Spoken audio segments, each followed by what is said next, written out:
pensando em segurança dos alimentos, o uso de antimicrobiano é meio que não admitido, porque não resolve o problema e ainda tu seleciona mais ainda uma bactéria que pode estar lá na carcaça e mesmo não sendo patogênica, ela transmite resistência via alimentar.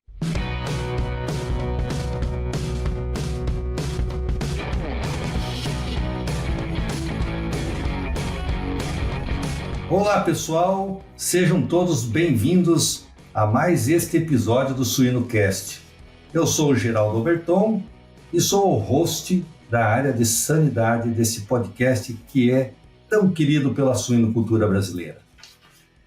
E a nossa entrevistada de hoje é a doutora Jalusa Deon Kish, pesquisadora da Embrapa Suínos e Aves. A doutora Jalusa é médica veterinária, formada pela Universidade Federal do Rio Grande do Sul, e nessa mesma universidade ela fez o seu mestrado e o seu doutorado. A doutora Jalusa tem uma contribuição muito grande com a suinocultura brasileira, tem se envolvido em várias pesquisas extremamente importantes para a sanidade suína e destacamos aqui a sua participação na área de segurança alimentar, na estudos sobre salmonela. A doutora Jalusa liderou o projeto de revisão e modernização dos procedimentos de inspeção de suínos, participa de grupos nacionais e internacionais, sobre resistência antimicrobiana. Boa tarde, Jalusa. Que satisfação conversar contigo sobre esse tema tão legal que é salmonela, que nós vamos conversar hoje. Seja bem-vinda. Obrigado, Geraldo. O prazer é todo meu. Agradeço demais o convite, Adoro conversar contigo, então vai ser um bate-papo agradável, com certeza. E esse tema, é um tema latente e está sempre voltando à moda, Então é muito interessante também a gente conversar sobre ele. Legal. Obrigado, Jalo, por estar aqui. Desculpa se chamando de Jalo, porque eu e a Jalusa nós não conhecemos há tanto tempo, E que é muito bom, fazer um bate-papo com alguém que a gente conhece como amiga. Jalusa, eu gostaria que você começasse nos falando um pouquinho na tua visão sobre salmonela, pensando salmonela suínos. O antes ou depois, pensando o antes lá, a suinocultura brasileira, a década de 90, início dos anos 2000, e hoje uma suinocultura bastante tecnificada e que tem uma experiência diferente com salmonela. Bom, salmonela ela cria bastante confusão, porque nós temos todo um aspecto de segurança dos alimentos que qualquer contaminação é importante, E nós temos essa parte clínica que eu acho que mudou bastante, Porque quando a nossa geração, pelo menos quando nós começamos a trabalhar, quando se falava em cólera SUS era uma coisa meio do passado, A gente tinha que buscar as fotografias com os orientadores. Eu pedia para o doutor Yuri. Exatamente, E a entérica, na minha opinião, ela sempre ficou meio subdiagnosticada no meio das outras doenças entéricas, e aí tem a diarreia, a gente trata com antibiótico, faz algum outro suplemento e toca a vida, Então, era mais ou menos isso que a gente trabalhou na parte clínica durante alguns anos aí. A gente dizia que nos Estados Unidos, que em alguns países a parte clínica era mais importante do que no Brasil. A partir, Geraldo, ali de 2010, 2011, por aí, a gente começou a ter muito diagnóstico de salmonela e num crescente. E aí, talvez porque realmente a gente começou a ter problema para os tratamentos, da forma entérica, digamos assim, de tifimurium, e aí os colegas do campo necessitaram investigar um pouco mais para conseguir resolver os problemas. E a cólera SUS começou a aparecer de uma forma importante, e ela é uma doença realmente que ela é dramática, Ela faz uma septicemia feia, com muita febre, enfim, aumentando mortalidade, e o quadro clínico, principalmente na aguda, é muito sério. E o pessoal se assusta e tenta procurar a causa, até porque ela é uma doença vermelha, né? Então, ela pode aí ser, ela precisa fazer o diagnóstico diferencial de outras doenças de notificação importante. E aí nós começamos com esses registros, né? E enxergar isso dentro do diagnóstico. Aqui a gente tem muito contato com o CEDISA e outros colegas aí, né? Que trabalham na clínica e que sempre que tem essas questões de salmonela chamam a gente, né? Para dar opinião, para ajudar no diagnóstico, porque a gente tem uma estrutura de laboratório que consegue estudar, nós temos aqui, a gente consegue comparar as cepas também, né? Por uma genotipagem resumida que a gente faz com PFGE, né? Com padrão de restrição, então a gente consegue estudar surtos, enfim. E aí, digamos assim, que essa estrutura que a gente tem para trabalhar nessa área de segurança dos alimentos também nos ajuda na parte clínica. Então, nós fizemos um estudo que nós publicamos de 2011 a 2017 e que a gente estudou quando que acontecia. Então, a gente viu que até na maternidade ocorreram casos, né? Claro que não é comum, né? É mais comum na creche e no crescimento e terminação. A nossa amostragem, ela não é uma amostragem boa do ponto de vista epidemiológico, ela é política, né, de laboratório. Nós tivemos alguns laboratórios de diagnóstico que colaboraram conosco. E a gente conseguiu mostrar naquele artigo assim, qual é a fase. E claro que a gente, em vários casos, a gente não tinha informação o suficiente, né, para classificar se era septicêmico ou não, mas foi muito interessante, assim, esse estudo, né? Nós comparamos, a gente fez a parte de genotipagem, a gente estudou a parte de resistência, e agora nós estamos com a amostragem depois disso, até 2022, e nós mostramos aí que nos quadros entéricos, a tifimurium e a monofásica está acontecendo muito no Brasil. Então, a campeã é a monofásica. A monofásica, ela é uma mutação da tifimurium, né? Ela não produz um antígeno e tem já isso, um marcador genético já bem definido, né? Qual é o gene que foi deletado, digamos assim, que mutou. E ela é importante no mundo inteiro, tem até vacinas com esse sorovar, e também para humanos, né? E a tifimurium, a gente tem um padrão muito mais semelhante. Então, na tifimurium foi bem interessante. Na tifimurium não, desculpe, gente, na cólera suis. A cólera suis a gente tem um padrão muito conservado no Brasil. Elas são muito parecidas os isolados que nós temos, mesmo vindo de vários estados brasileiros.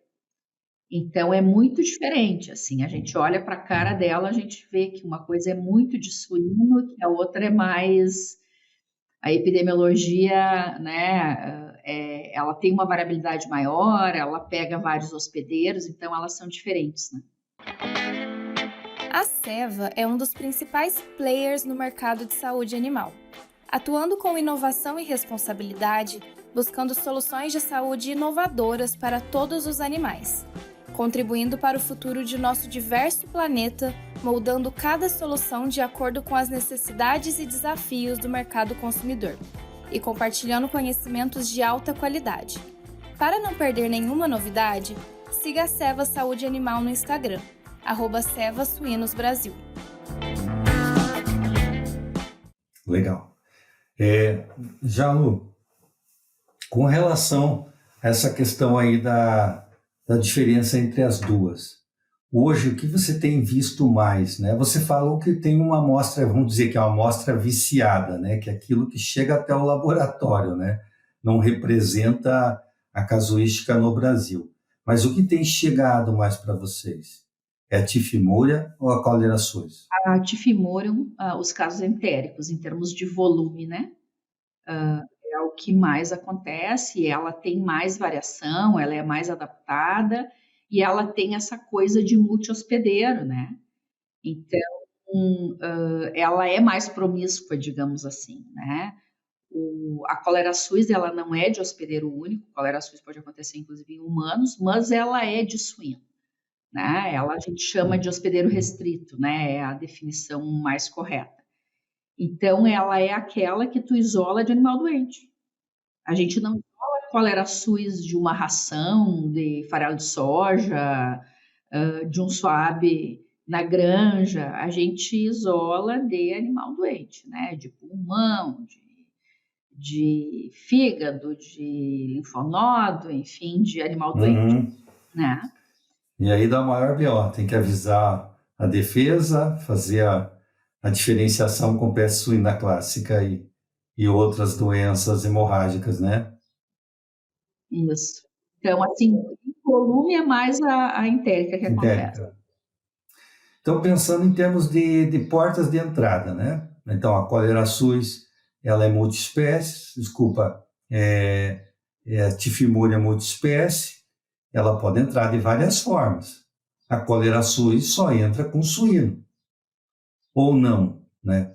É mais ou menos isso, É nisso que eu acredito, né? Eu acho que essa questão da gente ter um grupo, digamos assim, um clone, se é correto dizer isso, ou um grupo clonal super conservado e majoritário nas amostras que a gente testou, vindos de casos clínicos em várias regiões do país, sim.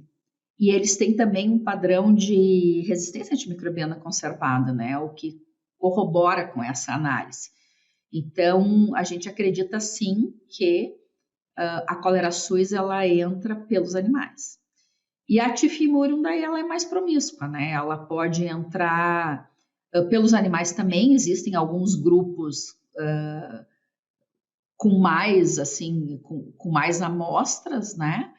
Mas a tifimurium a gente pode encontrar em qualquer lugar, né? Então, roedores, ração, pode ter. Claro que tem outros sorovares que são mais específicos de ração, mas a gente pode encontrar tifimurium, sim, em ração, né? Aves silvestres, então são muitas as formas. Ela é muito adaptada tanto ao ambiente de granja quanto aos hospedeiros e ambiente de abate também, né? Que Legal. Então, se fosse pensar assim, um resumo desse nosso começo de conversa, o grande problema hoje, a grande dor sanitária relacionada à salmonela no Brasil hoje é a salmonela tifimurium. Eu acho difícil te dizer isso. Eu acho que ela acontece em número mas um caso de cólera suis é mais devastador. Então, é mais impactante em mortalidade. Eu acho difícil cravar isso. E o uso de antimicrobianos e antitérmicos, eu acho difícil dizer o que é pior para a granja. Eu acho que a cólera suis é pior. Mas se a gente pensar em distribuição, em número de granjas atingidas, aí a tifimurium é pior. A tifimurium, ela é mais brando, dá para conviver melhor com ela, só que ela está mais disseminada e tem um problema no frigorífico. Já a cólera suis é o impacto de mortalidade ou confundimento com peste suína, né, e startar toda essa questão da defesa sanitária. Mas vamos lá. Agora sim, então tá ficando mais claro aqui, né, para quem está nos ouvindo, né? Nós migramos de um sistema antigo para um sistema mais tecnificado. Estamos vivendo um maior desafio com salmonela e a salmonela tifimurium digamos, a que está aí no dia a dia, né? Aquela necrópsia que se faz, aquele intestino com aquela membrana difitérica, né? Aquela enterite fibrinosa com aquela coloração amarela, né? É bacana, o patologista adora ver isso, né? O cara da clínica não gosta muito, mas o patologista adora.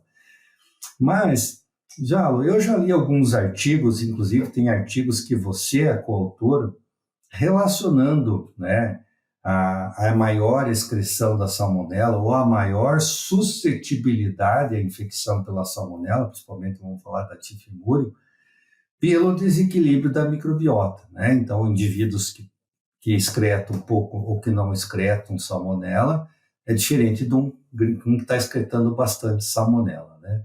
Então, você acha que com essa tecnificação, esse maior uso de antibiótico, né, principalmente creches, né? Hoje é raro uma creche no Brasil que não usa nenhum antibiótico ou nenhuma ração, né, nenhuma fase sem antibiótico, todas as fases. Essa desbiose gerada pelo uso do antibiótico tem criado essa oportunidade para a salmonela? Eu acho que sim, Geraldo. Eu acho que sim. Eu até estou desatualizada nesse ponto, mas para a salmonela não de suíno, já há algum tempo atrás, já foi comprovado o aumento até de invasão, né? Com tratamento com antibiótico. Trabalho de laboratorial, assim, que aumenta a invasibilidade, né? Então, eu não sei se a gente já tem esse resultado para suínos, né? Mas eu acredito que sim. Começando pelo começo, né? O uso de antimicrobianos é o maior fator de desbiose que já está comprovado e visto em milhares de trabalhos, né? Tem algumas questões de patogenicidade também. E tem uma outra questão que eu acho que é bem importante, que é a questão da resistência, né? A salmonela, ela esse artigo aí, que a gente publicou, os colegas podem olhar, a gente tem ali os dendrogramas, né, com os grupos clonais e com o perfil de resistência. É assustador. Então, no mínimo, a gente está administrando ali um antibiótico que ela é resistente. Então, ela tem tudo para nadar de braçada, né? E com multiresistência, com resistência a várias classes, né? Então, eu acho que só aí ela já consegue se dar bem no momento que tu tem uma desbiose e tu tem um patógeno que ela é portadora de tantos mecanismos de resistência. E dentro desses plasmídeos aí da mochila, né, como diz uma orientada minha, onde ela carrega os genes de resistência, eles têm muita relação também com genes de patogenicidade, que tem a ver com invasão, de ir para o linfonodo, de sobreviver dentro do macrófago. Então, ela se esconde ali. E por isso que, por exemplo, Geraldo, pensando em segurança dos alimentos, o uso de antimicrobiano é meio que não admitido. Porque não resolve o problema e ainda tu seleciona mais ainda uma bactéria que pode estar lá na carcaça e mesmo não sendo patogênica, ela transmite resistência via alimentar, que é a transmissão zoonótica, né? Esse conceito da resistência zoonótica, que é um conceito que a gente precisa falar mais, né? Uhum. E ter isso. Então, é assim, ó, mesmo de uma forma simples, que é uma seleção da resistência, eu já acho que tem efeito. Entende? Na desbiose. No sentido de, assim, da gente desestruturar uma microbiota protetiva, por exemplo, né? E deixar ali aquelas bactérias que são resistentes e que podem e que não vão ter competidores. Estou falando de uma forma bem simplificada, né? Obviamente a microbiota ela é muito mais complexa que isso, mas só aí eu já acho que abre portas, né?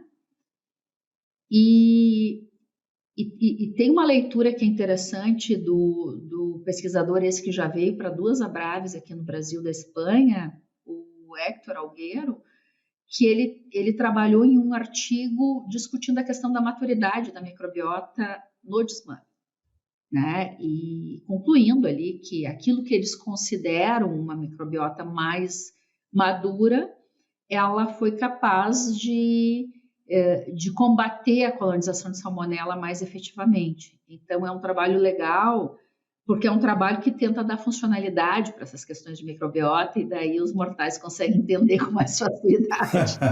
Os mortais, né? Também.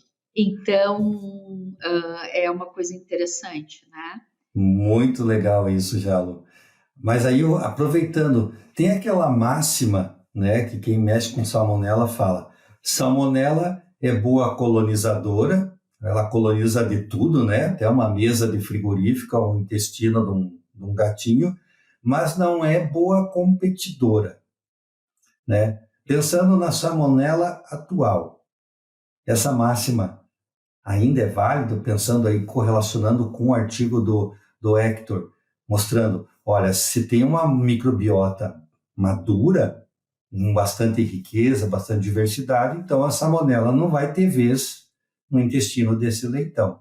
Então, me parece que essa máxima ainda vale. Eu acho que sim, só que na vida real, né, como tu falaste antes, né, nós estamos, por exemplo, a gente tem dificuldade para estudar práticas agropecuárias na creche, porque a gente não tem muita variabilidade na resposta de uso de antimicrobianos, né? Porque todo mundo usa. Então, no momento que tu está utilizando de uma forma tão massiva, a gente não consegue nem testar muito essa hipótese, né, no campo de que ela é má competidora, né, nesse sentido aí. Então, eu acho que isso acontece no campo, né? E talvez isso também é uma observação daquele tempo que a gente estava conversando antes, né? De coisas que acontecem há mais tempo e que hoje a gente tem uma situação diferente, né?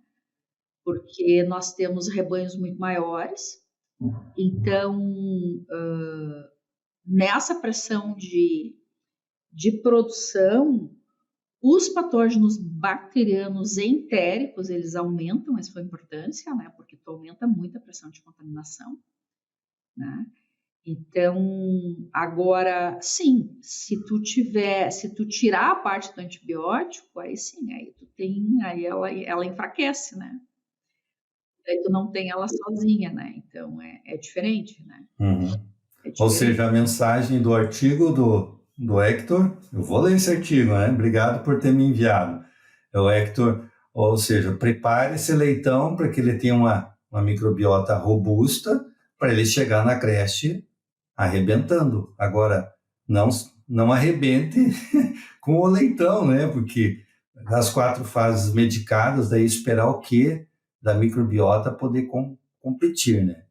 Aí nos resta a vacina, né? Você tem visto esse movimento, você tem acompanhado, eu tenho visto no campo, né, muitas agroindústrias fazendo a adesão da vacina. Já que a gente não consegue fazer a outra parte, que é proporcionar uma microbiota robusta para esse animal, então bora lá produzir anticorpos, células de defesa, né? E isso tem sido um caminho. Assim, do que você conhece do sucesso de imunização de salmonela, você acha que este caminho será um caminho sem volta para a suinocultura? O que você tem visto de resultados do uso da vacinação? Então, Geraldo, boa pergunta. No passado também, né, a gente acompanhava a vacinação para salmonela para a parte clínica em outros países, e justamente porque aqui no Brasil a gente não temos muita colera SUS ela é da época que vinha junto com a peste suína, e a tifimúria a gente não sabe, está nessa questão aí que a gente pode ter tido muito problema de não diagnóstico, né? E daí também não tinha muito apelo, né? Porque as empresas elas querem vender a vacina, né? Não vão fazer todos os processos que tem para registro e todos os demonstrativos que precisam fazer no país para registrar o produto. Aí depois de um tempo a gente testou uma vacina oral que tinha só para colera SUS. E ela tinha mas do ponto de vista de portadores e de excretores, né? Não avaliando como na parte clínica. E a gente tinha uma variabilidade de resultados. Tá? Por quê?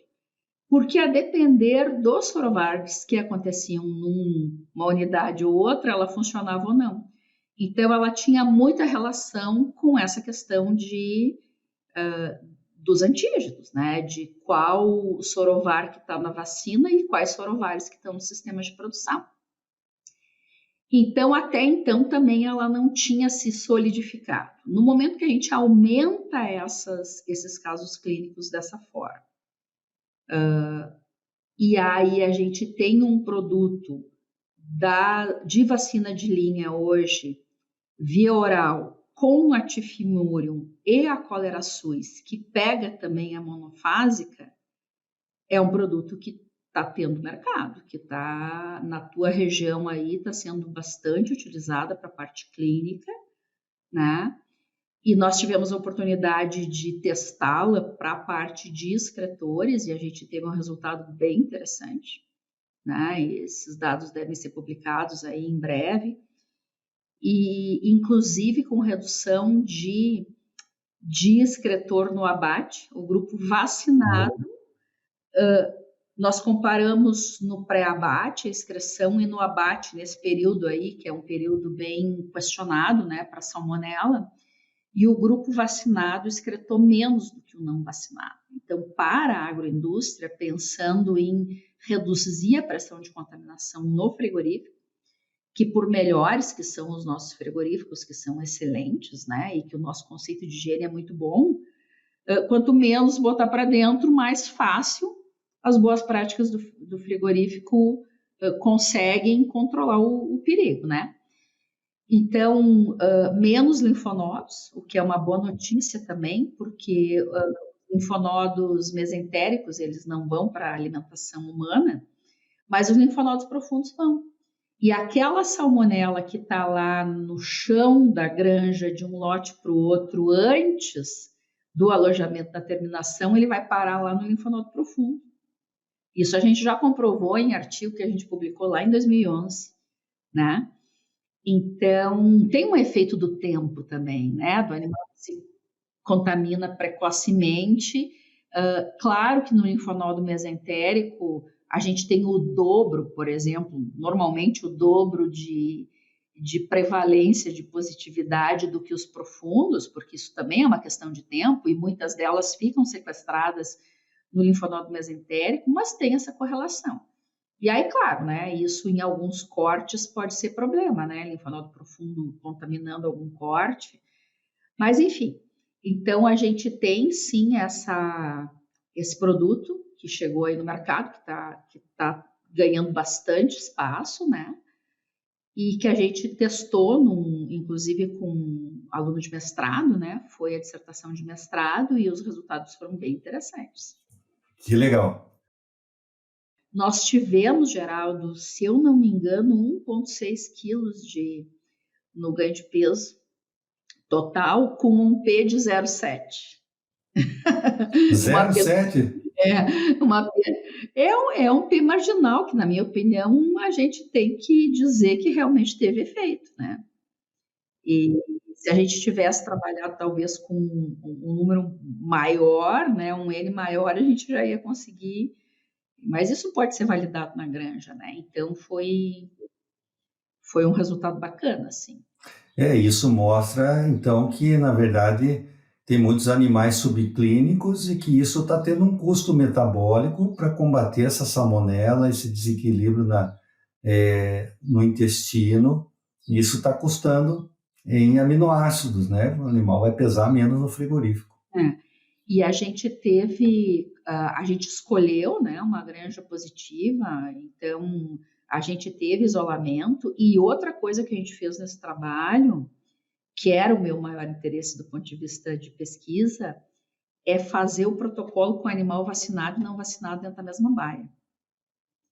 O que é um pouco assustador, né, Geraldo? Porque força para cima do produto. Sim. Força para cima do produto, porque tu não tá numa condição assim, ó, quando tu vacina o rebanho inteiro, o lote inteiro, tu baixa a pressão de contaminação bastante. Agora, a vacinação do ambiente também, né? Você vacina o ambiente, né? Agora, quando a gente tem animais vacinados e não vacinados dentro da mesma baia, e foram esses animais que a gente acompanhou na vida, a gente bota uma pressão maior em cima do produto. Então, por isso que a gente considera também que os resultados foram positivos, né? Porque a gente desafiou ao máximo. em alguns momentos, eu juro que eu fiquei insegura. Eu digo, ixi, nós não vamos conseguir ver nada, mas ainda bem que a gente viu.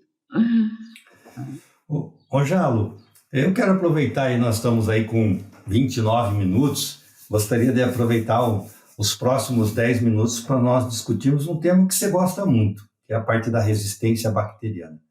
Mas para a gente colocar alguns insights aqui para quem está nos ouvindo com relação à problemática dessa, não só a salmonela, mas de todas essas outras bactérias que vão compartilhar seus genes de resistência com os seres humanos, né?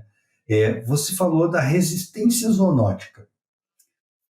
Seria esse o termo? Os genes de resistência zoonótica. Conta um pouquinho para nós um pouco sobre esse tema. Esse é um conceito, né? Assim, ele não é tão novo, sabe? Quando eu fui procurar trazer esse conceito, né? Quando nós somos chamados para fazer alguma apresentação, eu sempre gasto bastante tempo para pensar qual é a mensagem que eu vou trazer naquela fala, né? E teve um momento que eu precisei trazer essa mensagem porque eu percebi que as coisas não estavam bem entendidas, né?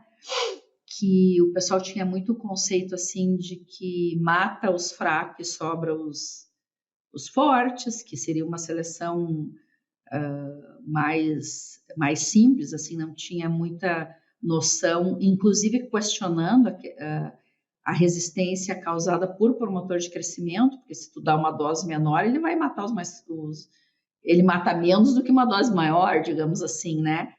E aí, nas perguntas que a gente começa a sentir, né? Tenho certeza que tu sente muito isso do público e dos alunos, onde estão as dúvidas. Daí, isso não é um conceito tão novo, assim, do ponto de vista de códex, né? Mas, assim, a questão da resistência antimicrobiana é um problema de saúde pública alarmante. Então, é aí que começou essa discussão, um plano global, e que caiu no colo da produção agropecuária, simplesmente porque a agropecuária consome 70% do antimicrobiano produzido no mundo. Então, nós somos parte do problema, né? E precisamos ser parte da solução também. E essa questão, assim, da questão dos dejetos, né? Para onde que vai esse material, a contaminação da comunidade. E nós não estamos dizendo que o cara que está com uma Klebsiella KPC na UTI pegou isso de uma bisteca de porco. Não é isso que nós estamos falando. Muito provavelmente essa Klebsiella ela está sendo selecionada naquele ambiente hospitalar que é muito seletivo. Mas nós estamos falando que a gente tem muita resistência e que os mecanismos de resistência, por exemplo, nós podemos ter uma coli enterococcus. Eu falo muito de coli enterococcus porque são os indicadores, né? Mas não são só eles. Que não são patogênicos e que estão num alimento, na carne ou num fruto ou qualquer outro alimento. E essa resistência ela pode ser transferida para as bactérias do nosso intestino sem causar doença nenhuma. Então, essa interação entre as bactérias é muito grande. Os mecanismos de resistência, tem muitos que não são conhecidos, mas tem muita coisa conhecida. A subdosagem é um problema porque a gente deixa uma janela de mutação aberta, entende? Então, realmente já tem várias comprovações por isso. E tem outras zoonóticas, assim, transferências zoonóticas que são mais óbvias. Por exemplo, Staphylococcus meticilina resistente. Se a gente for olhar as amígdalas dos operadores da suinocultura, a gente vai ver que tem meticilina resistente. Tá? Inclusive, uma vez o Dr. Peter Davis, lembra do Peter? Que veio para o Brasil várias vezes, ele tinha uma linha de pesquisa nesse sentido e ele chegou numa conclusão que o veterinário de suíno que não é portador de Staphylometicilina resistente é porque não vai para a granja, né? Porque é de escritório e fica só no escritório. Então, só que assim, como controlar isso? Tu não tem como controlar. É muito mais racional tu reduzir o uso de antimicrobianos do que tentar fazer um programa para reduzir isso, né? Então, isso não é só da suinocultura, né? Tem vários trabalhos mostrando isso. Então, tu tem essa questão direta. Você imagina aqueles aerossóis, quem está ali em contato sempre com os animais, né? Então, tem essa direta, tem a via alimentar e tem essa via ambiental, que a gente está colocando isso tudo. Você imagina, Geraldo, quanto que a gente tem de desperdício de água com as moléculas que vão direto para o sistema de dejetos. O desperdício de ração ele é menor, né, do que o de água, mas também tem. E aí você imagina o intestino desse animal, essa interação toda que tem de seleção, de transferência de plasmídio, transferência direta, transferência pelos fagos também, por transdução, quer dizer, tem vários jeitos delas se comunicarem e transmitirem isso. E questões assim, corresistência, resistência cruzada. Então, por exemplo, porque elas vêm no pacote, né? Então, tu tem um pacote de gene ali, né? Que tem vários genes de resistência. Ah, mas eu não uso tetraciclina, mas nesse pacote tem o gene da tetra e da doxy, mas tu usa doxy. Então, tu já selecionou junto, porque elas andam em bloco, né? Então, o plasmídio, ele tem essa característica de colocar esses genes que não são necessários para o metabolismo da célula nessa mochila, nesse pacote. Né? Por isso que tem plasmídio também. Às vezes, no laboratório, se a gente começa a tratar a bactéria muito bem, ela perde plasmídio, porque ela não precisa mais sustentar aquilo ali, né? Porque a gente está dando sombra e água fresca para ela não precisa competir. Então, ela acaba perdendo. Mas existem aqueles genes que já estão no cromossomo e que a bactéria cresce e se reproduz sem problema com eles, que são daí essas hospitalares, né? Essas mais graves aí, que tem isso. Então, assim, é um conceito importante, né? Que a gente precisa tratar. O Ministério da Agricultura tem dito nas reuniões que a gente faz que em algum momento a gente vai estar à mercê, inclusive, de mostrar os nossos planos para os compradores, né? Então, o Códex tem os guias, a Organização Mundial de Saúde Animal também deve ter uns 6 ou 7 capítulos naquele código dos animais terrestres que falam sobre isso. Tem acho que só sobre suínos. Então, eu já tive a oportunidade, eu estou no grupo de trabalho né, da Organização Mundial de Saúde Animal. E a gente vai trabalhar agora fazendo atualização desses materiais. Mas é uma coisa, assim, que tem guia por tudo, né? E é um problema grave. E para a suinocultura, lembra de quando a gente viveu a disenteria aquela, resistente a tiamulino, que foi aquilo? Né? Foi um desespero. A gente não tinha como se defender daquela bactéria. Então, o problema é para a veterinária também, né? Da gente perder a ação do antibiótico. O antibiótico é uma coisa maravilhosa que mudou a vida, né? A expectativa de vida do ser humano. É considerado um bem comum de fontes pouco renováveis. Então, tem gente que considera o antibiótico como, sei lá, né, uma riqueza. E é uma riqueza. E aí, precisa manter isso funcionando, né? Porque o desespero de uma infecção não tratável é muito grande.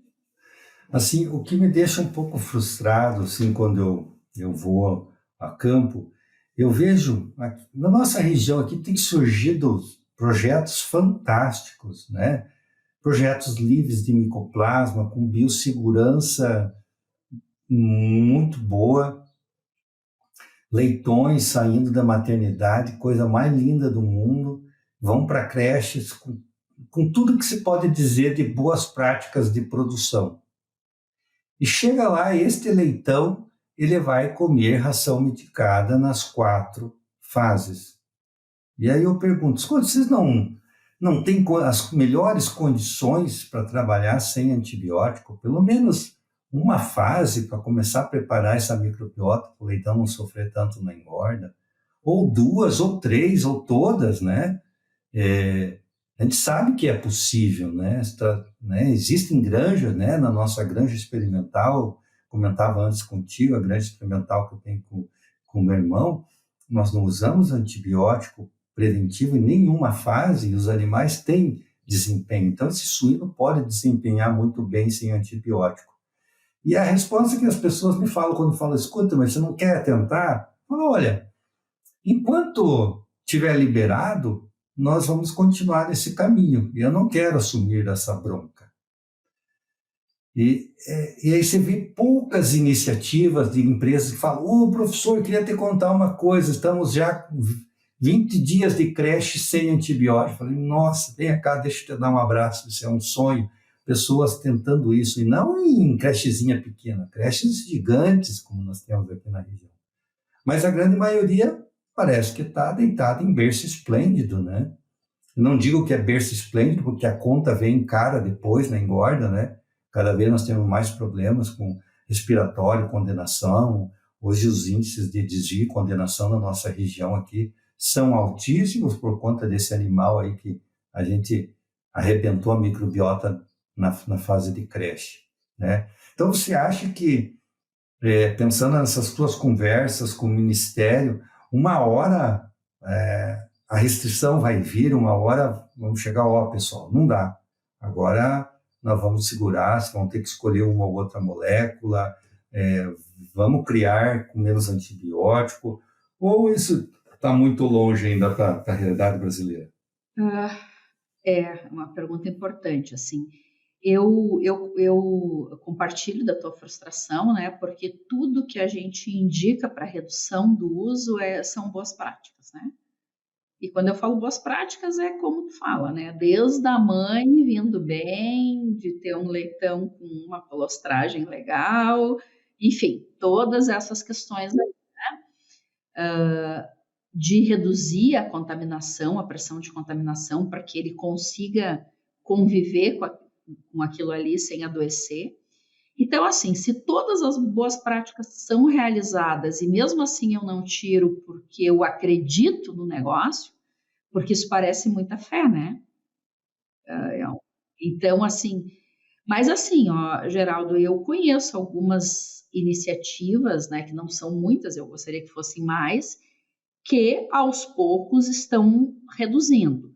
Só que isso só acontece quando a gente tem a permissão para entrar no sistema de produção e começar a testar.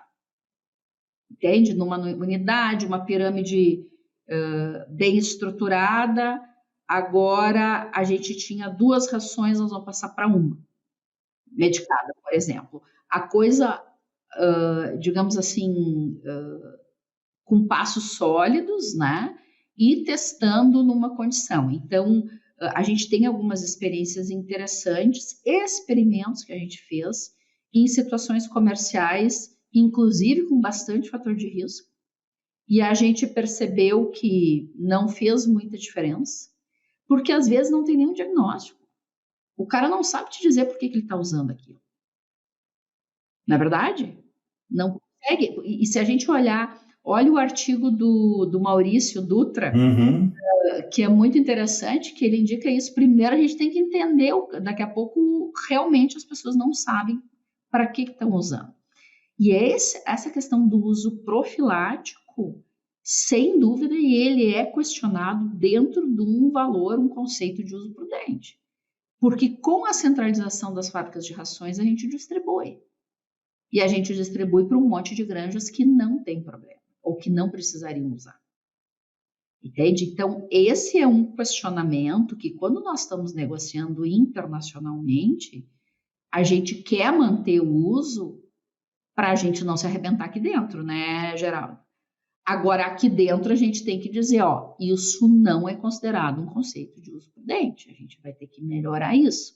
Então, onde eu vejo alguma melhora são nas companhias que permitem que a gente entre, comece a testar e eles vão aprendendo e vendo os resultados deles, entendeu? É uma coisa bem de formiguinha. Do ponto de vista regulatório, eu acho que uma coisa que mudou, que talvez o pessoal... Nós temos hoje um programa que olha a resistência nas amostras de carcaça. Né? É um programa tímido, mas já começou mostrando que nós temos resistência, que nós temos resistência à colistina, resistência a outras coisas. E isso, para o Ministério, é uma comprovação de que nós estamos aí com carcaças portadoras, digamos assim, né, carreadoras de bactérias multiresistentes. E isso dá mais empoderamento, digamos assim, para as decisões.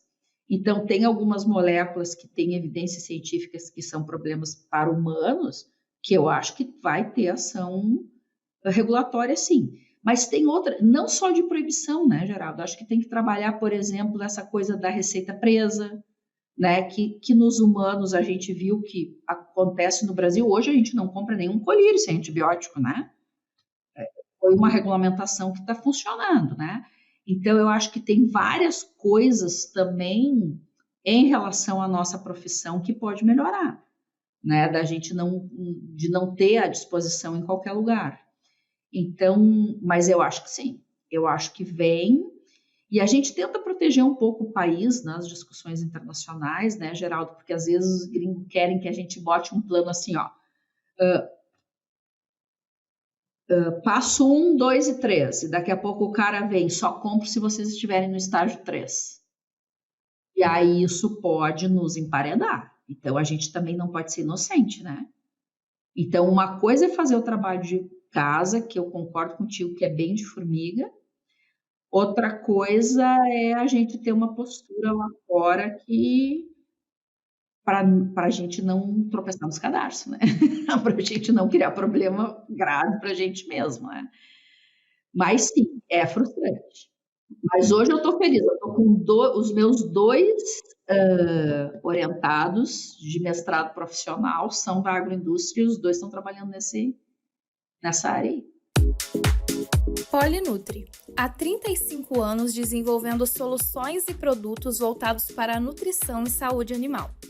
Pautados pela inovação e pela busca incessante de resultados zootécnicos que impulsionam a rentabilidade de nossos clientes. Polinutri. Juntos, vamos mais longe. Que legal, que legal. É bom saber, né? Veja o nosso bate-papo aí, a gente falou de algumas feridas da suinocultura, mas também de luzes, né? de insights, de possibilidades, né? De evolução, quer seja com um controle melhor, com o uso da vacina e os avanços aí nesses estudos com resistência. E eu gostei desse bate-papo, né? Minha primeira entrevistada, né? Minha primeira entrevista que eu faço como host desse programa, que é fantástico, né? Que leva uma informação de qualidade para a suinocultura brasileira. E eu te agradeço muito você ter aceito esse convite. É muito bom conversar contigo. E eu gostaria de ouvir as suas considerações finais, né? Conte para mim o que está pensando, não precisa ser necessariamente de suínos.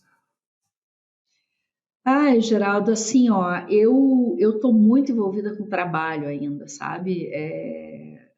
Para mim até é um pouco difícil, assim, pensar em outras questões, porque nós estamos com esses projetos, ainda bem, né? Que bom, né? Com projetos que eu estou interagindo demais com os corporativos, digamos assim, das agroindústrias, né? Esse outro tema de perdas ao abate, que a gente teve a oportunidade de discutir bastante em Chapecó e em outros eventos, né? Porque tudo é uma sequência, né? A salmonela me levou para a inspeção com base em risco, porque era o principal problema, que me levou para essa questão de perdas ao abate, né? Então, que ampliou um pouco aí a questão, não só a questão regulatória, mas para a gente conseguir ajudar os sistemas e conseguir fazer um feedback com o pessoal do campo também. Então, é uma área que tá tendo muita visibilidade, muita demanda, então a gente está trabalhando bastante nisso. Essa parte de resistência antimicrobiana, com esse foco em saúde única, também nós temos desafios muito grandes, as informações no Brasil são muito fragmentadas, então eu gostaria também de colaborar nessa área, né? E tem algumas coisas aqui dentro da Embrapa também para fazer, né? Nós temos...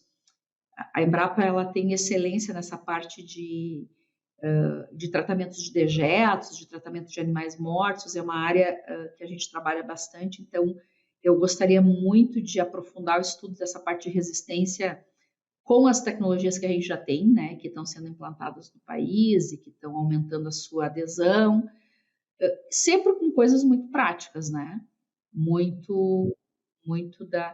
E claro, a gente tem que ter ganhos científicos também, né. Depois que a professora Marisa se aposentou lá na URGS, agora eu estou com uma parceira nova, que é a professora Franciele, que é uma bacteriologista que domina muito essa parte molecular, então toda essa parte de bacteriomas, resistomas e coisas assim, a gente tem trabalhado junto, aprovando projetos, né? Então, tem muita coisa para fazer, né? Muito legal, assim. Então, Que bom, Jalo. eu acho que os próximos anos vão ser assim, né? Eu até gostaria de mas eu acho que vai mais uns 10 anos, pelo menos. Não é preguiçosa que nem eu aqui, que já estou aposentado. Mais ou menos, né? Se é para trabalhar fora também, né? E a minha expectativa, assim, ó, como eu sou mãe geriátrica, né? Quando sabe que nos Estados Unidos eles falam isso. Eu também sou pai geriátrico também, né? Porque eu...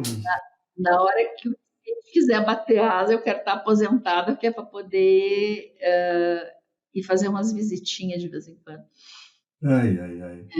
Ai, que bom. Mas, Jalo, você e o teu time da Embrapa aí tem uma contribuição fantástica aí para a nossa suinocultura, e a Embrapa sempre teve, né, e terá sempre o nosso reconhecimento. Te agradeço pelo teu tempo, por esse bate-papo gostoso, e aqueles que estão nos ouvindo, né, que essa mensagem aí sobre o uso prudente de antimicrobianos, né, a busca, né, por uma suinocultura mais sustentável para que esses antibióticos possam funcionar por muitas e muitas décadas, né, Jalo, né, seja uma realidade. Um abraço a todos vocês. Abraço, Jalo, tudo de bom. Obrigada.